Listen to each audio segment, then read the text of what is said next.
kudhoofika kwa jeshi la M23. Je, jeshi la M23 limedhoofika au bado lina nguvu? Kwa hiyo tunaanza na pointi ya kwanza ya kifo cha Willy Ngoma ambacho kimesemekana kuwa Willy Ngoma amefariki. Siku ya leo tarehe 24 Februari mwaka wa 2026, ripoti zimesema za asubuhi na vyombo vya habari na mashuhuda wamesema kuwa wamethibitisha kuwa Willy Ngoma amefariki. Lakini kwetu sisi bado Ibwasibwase tunaendelea kufuatilia habari hizo kwa karibu zaidi sana ili kujua kipi kinaendelea, kwa sababu sio mara ya kwanza Willy Ngoma kutangazwa kuwa amekufa. Mara nyingi sana Willy Ngoma tumeshazoea, imeshakuwa kama mwimbo fulani hivi. Kila mara inakuwa Willy Ngoma kafa, bya Mungu amekufa, pamepigwa bomu sehemu fulani wakafa. Baada ya siku kadhaa tunaona Willy Ngoma anajitokeza, tunamuona bya Mungu naye anajitokeza, wanaongea. Sasa tayari watu walio wengi hawaamini habari hizo za kusema kuwa Willy Ngoma amekufa, kwa sababu tayari wameshazoea Willy Ngoma kafa, Willy Ngoma kafa. Na hadi sasa hivi ninavyoongea, kuna baadhi ya watu ambao wanasema kwenye social media eti Willy Ngoma hakukuwa rubaya, lakini baadhi ya watu wengine wanasema eti Willy Ngoma alikufaga kwenye shambulio la Uvira la pale Kalundu.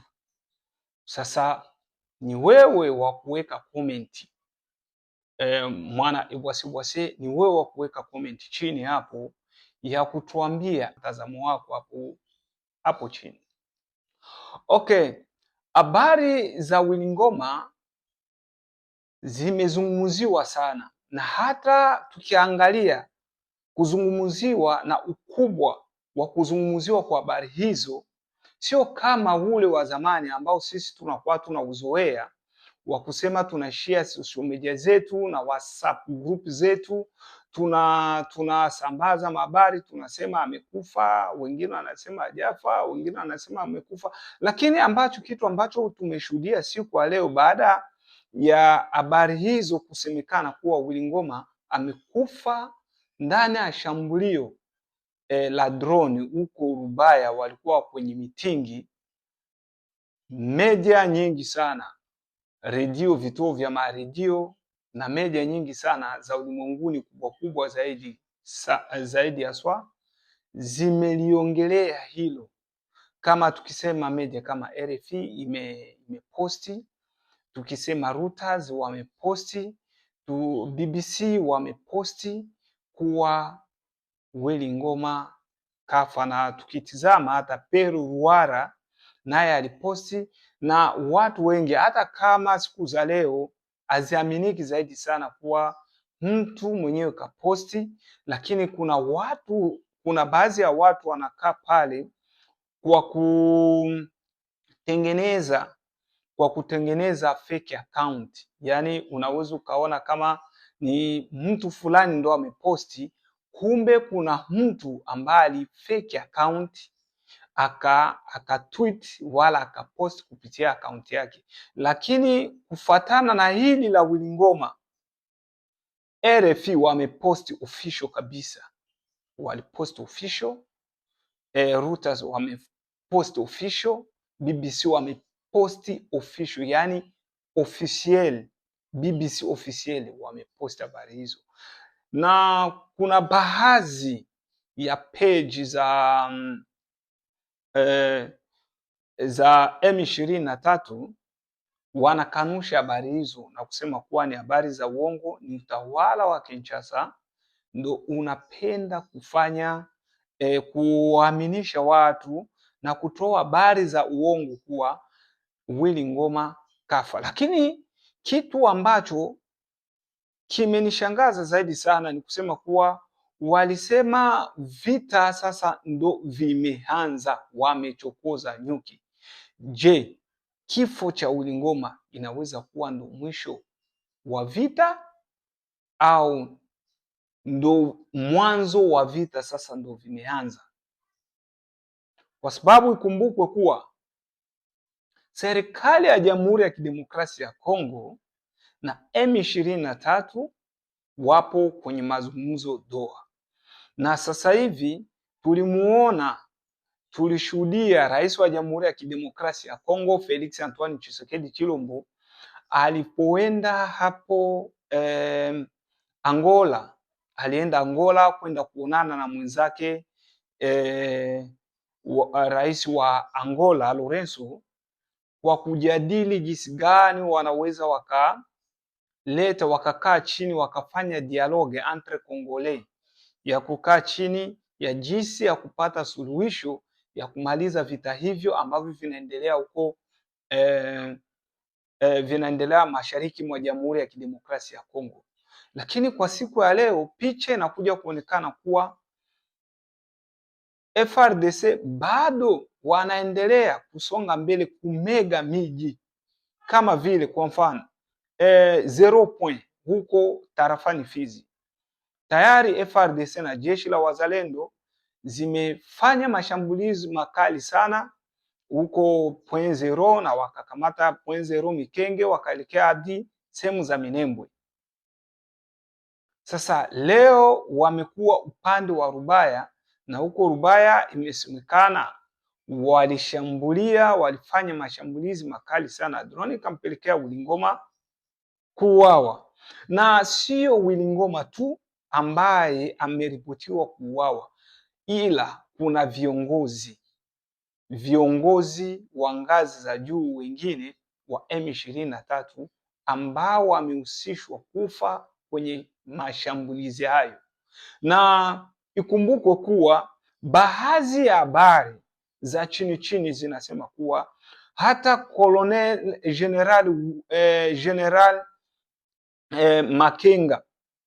General Makenga naye alikuwa kwenye mkutano huo na alishambuliwa pia, ila yeye amejeruhiwa na akapelekwa hospitali. Yaani General Makenga inasemekana kuwa amepata majeraha makubwa na akapelekwa hospitali. Na hivi ambavyo tunavyoongea hapa, baadhi ya watu wanasema kuwa Makenga yupo hospitali, amepata majeraha makubwa sana, mazito sana, na hivi yupo hospitalini. Sasa hapo sisi habari hizo bado tunazichukua na tunazisikia. Ni wewe sasa mwana Ibwasibwase wa kukaa chini, wa kutafakari, na unatuachia komenti yako hapo chini. Hadi sasa hivi hatujui hali ya General Makenga kama inaendeleaje. Je, alijeruhiwa, amepata majeraha au alikuwa yupo sehemu ya tukio? Na kuna baadhi ya watu wengine wanasema kuwa Colonel Wilingoma alikuwa hayupo Rubaya. Sasa habari zenyewe zinakuwa ndivyo sivyo, lakini habari za kimataifa RFI, BBC zote tayari zimeisha ripoti na wamesema kuwa habari zao wameambiwa na viongozi wa ngazi za juu wa M23. Kwa hiyo mtazamaji wa Ibwasibwase, je, hiyo dialogi ambayo Felix Tshisekedi anapenda waifanye na Angola, ambayo wamechukua host, wanapenda kuweka M23 na opposition wa Kongo wote wako kwenye meza moja ili wajadili, watatue mgogoro ambao wa kisiasa ambao unaendelea huko Jamhuri ya Kidemokrasia ya Kongo na kutatua mgogoro wa vita. Je, M23 watakubali washindwe au wataendeleza vita? Na jambo la pili, tunaenda kuongelea zaidi kuhusu kuzofika kwa jeshi la M23. Hebu je, kwa mtazamo wako unaonaje? Jeshi la M23 bado lina nguvu ya kupambana na jeshi la FARDC pamoja na wazalendo, au tayari jeshi hilo limeshazofika? Okay, mimi nina pointi kadhaa ambazo napenda niziongelee hapa. Mtazamaji wa Ebwasibwasi, kama hujasubscribe basi subscribe kwenye channel yetu kwenye YouTube Ebwasibwasi, na kwenye Facebook nenda ukafollow page yetu ya Ebwasibwasi kwenye Facebook yetu, ili uendelee kupata dondoo, uendelee kupata habari za uhakika na za ukweli, kwa sababu Ebwasibwasi tunatoa habari za ukweli. Hakuna habari za ushabiki wala hakuna habari za kufikiria za emotion, amna. Tunatoa habari za ukweli. Haya basi, kuzofika kwa jeshi la M23, kwanza mimi navyoona jeshi la M23 kujiondoa ndani ya mji wa Uvira na kusema kuwa kurudisha MONUSCO, kwa sababu MONUSCO ilikuwa tayari imeshaondoka, ilikuwa haipo tena. Sasa jeshi la M23 kipindi lilipokuwa Uvira, mapambano makali yalifanywa pale Makobola, Makobola 1, Makobola 2. Walivyorudishwa ile Makobola kwanza na pili, wakafika mpaka Kigongo, wamekutana na resistance kubwa sana na mashambulizi makali sana, na hapo walipoteza wanajeshi wengi. Hata pande zote zimepoteza wanajeshi, lakini na wao walisibire sana consequence kubwa sana. Na kitu cha pili, kwa sababu wao walikuwa wakitegemea sana drone de renseignement na drone d'attaque. Sasa upande wa pili nao wakajibu, wakaja na style hizo za madrone, wakaja na mastyle ya madrone de renseignement, zile de connaissance, wakaja na madrone d'attaque, na wao wakaanza kufanya kama vile M23 na wao walikuwa wakifanya. Ndio maana ulionaga kwenye ile reunion kwenye ile hotel pale Kalundu, ya poro wa Kalundu pale, ilishambuliwa, wakaona kweli hao watu wako serie, hao watu wako très serie, na hao watu wana nguvu, tufanyeje? Wakatoa communique ya kwanza. Kwa nini ile communique ya kwanza hawakundukaga? Walikuwa wanajiona kuwa bado wao ni wababi, bado wao wana nguvu. Alafu hii communique ya pili na wao kujiondoa, wamekuja kuona kama wamezidiwa nguvu. Kwa sababu gani? Communique ya kwanza walisema hawataondoka waache Uvira hivyo. Hapana, wataondoka Uvira ikiwa MONUSCO watakuja Uvira, alafu na wao wanaondoka. Hawawezi wakatoka Uvira wakaiacha Uvira na raia wa Uvira mikononi mwa FARDC na wazalendo. Ndio jinsi walisemaga. Lakini hii ya pili walivyofanya communique na wakaondoka, sasa mji tena ukakamatwa na wazalendo na FARDC, wakaingia Uvira. Wao wakaanzisha sasa maongezi na MONUSCO, yani wanaenda kuchukua MONUSCO kwa nguvu kuja kurudilia kazi zake ndani ya Jamhuri ya Kidemokrasia ya Kongo. Na hapo Uvira ni njooni zile, yani zile ni alama za kuonyesha kama nguvu wa jamaa, nguvu zimepungua, yani wamezofika. Zile ni alama tosha kabisa, kwa sababu tunapigana sisi wawili, unaenda tena kuleta intermediaire, njoo uamue hapa, njoo tuamue bwana. Yani umezidiwa, umezidiwa nguvu, na kama mtu ameshazidiwa nguvu ndo anaenda kwenye acha sasa tufanye madialoge, sisi tupo tayari kufanya seselefe, tunapenda tufanye dialoge ishi hapo. Sasa ukijiuliza M23 hawajaja wafanye dialoge. Dialoge watafanya dialoge je, wakati wao wanasema kuwa utawala wa Felix Tshisekedi hawautaki, hawataki wa M23, hawataki wazalendo wenyewe, hawataki wazalendo wenyewe, hawataki utawala wa Felix Tshisekedi, wanapenda waweke utawala mpya ambao raia wa Jamhuri ya Kidemokrasia ya Kongo watakaofaidi. Cha kushangaza wanaanza zaidi sana, akili zao na malengo yao yapo kwenye negotiation, na wakati wanasema wao wako wa revolutionnaire, wanakuja kufanya mapinduzi waiondoe ile serikali. Sasa wangekuwa wa revolutionnaire, si wangeenda moja kwa moja hadi Kinshasa, na mazungumzo yao zaidi sana naona yangeelekea kuhusu ebane Felix Tshisekedi, tunapenda wetu tuachia madaraka, kama kipindi cha Laurent Desire Kabila na Mobutu. Mazungumzo yao ilikuwa Laurent Desire Kabila alikuwa anamwambia Mobutu kuwa niachie madaraka tu, na wao wangekuwa anamwambia Tshisekedi hivyo niachie madaraka. Lakini kama wamekuja eti waende wazungumze, wakae chini, alafu na wao wapate mentere zao, wakae kimya, yani watakuwa wamekuja tu kuuisha watu au kuua raia wa Jamhuri ya Kidemokrasia ya Kongo. Na watu kweli tunaweza tukatolere tukakalia hicho kitu kimya? Angalia watu wengi, baadhi ya watu wengi ambao wamekuja na marebelio hadi sasa hivi wakisamewa wanakaa, hakuna ambaye anafungwa, hakuna ambaye anafanya chochote. Kama Lambert Mende yuko pale mpaka hivyo Malanga hajafanya chochote.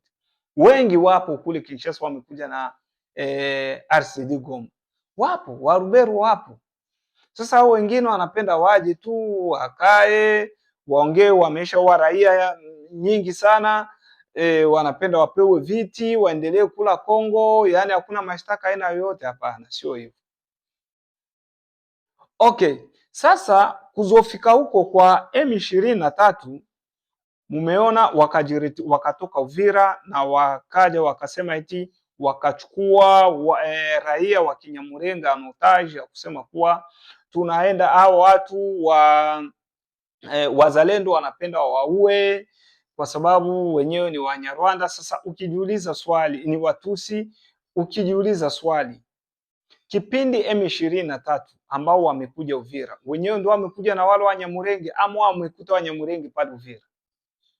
Jibu ni kuwa M23 hawajaja na Wanyamurenge, wamewakuta Wanyamurenge pale Uvira, na Wanyamurenge walikuwa under control ya wanani? Walikuwa wakiangaliwa, wakilindiwa usalama na wanani kama sio wazalendo na FARDC? Wazalendo ndio watu ambao walikuwa wanalindia usalama, na Wanyamurenge walikuwa vizuri pale Uvira. Lakini kipindi wao wanaondoka, anasema tunaondoka na Wanyamurenge, unaenda nao wapi?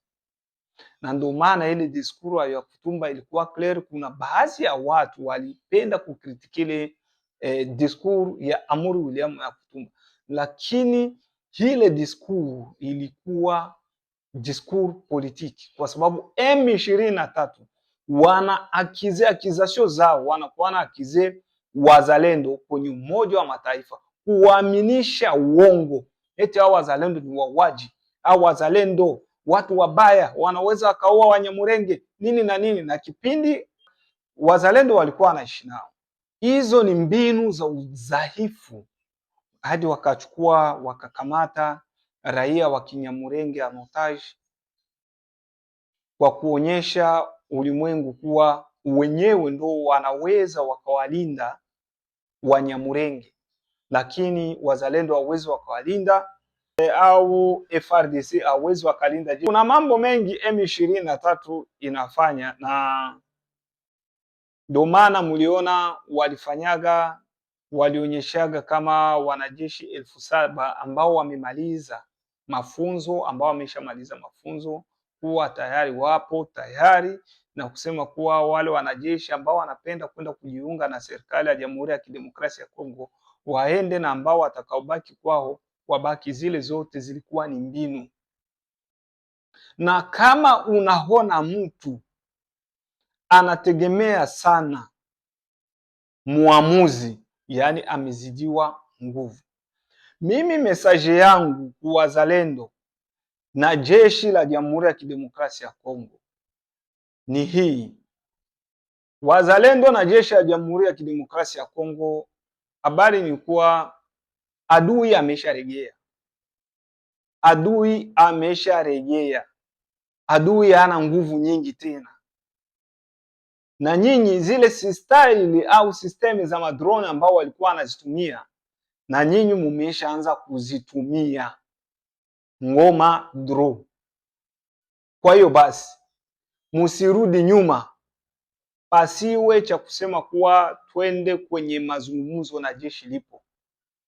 Chukueni vifaa, serikali ya Jamhuri ya Kidemokrasia ya Kongo. Chukueni vifaa, wapeni wazalendo. Kumanipulate drone haichukue muda mrefu. Ni maminite tu. Wale wazalendo wanaweza kazi manipulate. Fanyeni kazi kwa kutafuta bite, kwa kutafuta lengo, kwa kutafuta amani. Amani inatoka kwa vita. Celui qui veut la paix prépare la guerre. Kwa vita. Sio kila kakitu tu tunaongea tunakaa chini, hapana, vita. Na kwa kutafuta mentere, mtu anafanyaga hata pakte na shetani. Wale ambao wanapenda kuwa na hela nyingi sana, wale wa Freemason, si wanafanyaga pakte na shetani? Anajua huu ni shetani, anafanya pakte na shetani, anafanya sacrifice kwa sababu apate hela. Kwa nini nyinyi kujiunga na wazalendo iwe problem? Kwa nini msisapoti wazalendo? Kwa nini msiwape wazalendo vifaa vya vita? Wapeni vifaa vya vita. Wale ni wenye nchi, wanatetea nchi yao. Wapigane mpaka tumshinde adui. Adui ashindwe, arudishwe alikotoka. Hilo litakuwa jambo la maana sana. Msisubirie maseselefe za uongo hizi, seselefe. Hapana. Vita muamue, vita viwepo. Wana madrone na huko upande wa pili na nyinyi mna madrone. Kwa hiyo mtazamaji wa Ibwase Bwase, upi ni mtazamo wako? Unaweza ukatudondoshea komenti hapo chini, tuangalie mtazamo wako. Tutapitia komenti zote na tutasoma. Habari zingine tutawaleteni ambazo zitakazotoka, ila habari ya Willy Ngoma bado tunasikilizia baada ya siku kadhaa, ili tulete confirmation ya habari zaidi sana, kwa sababu habari nyingi, kila watu wana habari za kwao. Sasa haijulikani ipi ya kweli. Huku anakanusha, huku anasema habari ya kweli, huku anakanusha tena. Wenyewe wanatoa habari kweli, baadhi ya wao wanatoa habari ni kweli amekufa, tena wenyewe huku kwenye social media zao anakataa eti hajafa, yupo. Basi ndio hivyo.